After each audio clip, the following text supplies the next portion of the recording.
Thursday marks 24 years since the September 11th terror attacks. A vast archive containing more than 1,000 hours of footage, capturing the faces, voices, and emotions all across the city, is now being donated to the New York Public Library. Filmmakers who turned their cameras toward the people and asked New Yorkers to share their stories are now opening that collection to the public, much of it never seen before, even by the creators themselves. Natalie Duddridge explains why it may take years to absorb it all. Yeah, I was down there. And when you look at this now,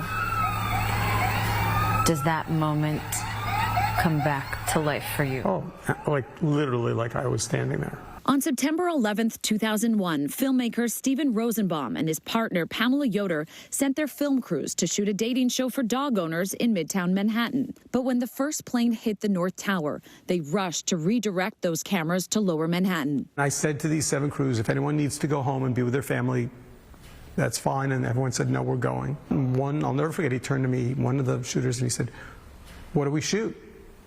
And I said, there'll be all these news crews down there. Just look and see where they're pointing and point in the opposite direction. And that turned out to be pretty good advice. For the next week, they captured hundreds of hours of video, the emotion and the humanity unfiltered. To gather an even wider perspective, they put out a public request for footage. We put an ad in the Village Voice. And we said, if you saw 9/11 and have a camera, we want to talk to you. The result, more than 1,200 hours of videos and interviews, so much poured in, it's never all been viewed. So this character, this is a fascinating. So he's on a scooter with a fisheye lens, running away from the smoke.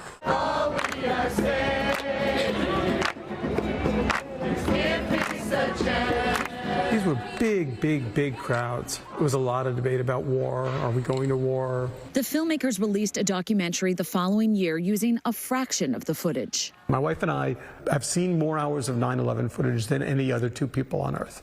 I'm positive of this. And we still will look at a drive and be stunned at something we'd never seen before. The rest, about 1,000 hours, sat in their apartment until they decided to donate it to the New York Public Library. The library will now take on the massive job of archiving the material responsibly. Archivists have an incredibly thoughtful attention to questions of privacy and violence. And it's a very challenging tightrope that we walk because it is not our job to censor, but it is our job to create structures of safety so that people can watch them in the right environment. The hope is the footage may eventually help shape new research, books, and documentaries. But above all, Rosenbaum wants to give future generations a deeper understanding of how New Yorkers lived through it. News is the first draft of history. History begins in 20 years. We're just now beginning to look at 9/11 in the scope of a historical event. At the New York Public Library in Manhattan, Natalie Duddridge, CBS News, New York. Curators say the archive will open by 2027 in phases, first in the library's reading rooms, and then later, when ready, online through the public library's website. And tomorrow, as we mark 24 years since the attacks, we will have live coverage of the commemoration ceremony starting at 8:25 a.m. You can watch that on air and streaming on CBS News New York.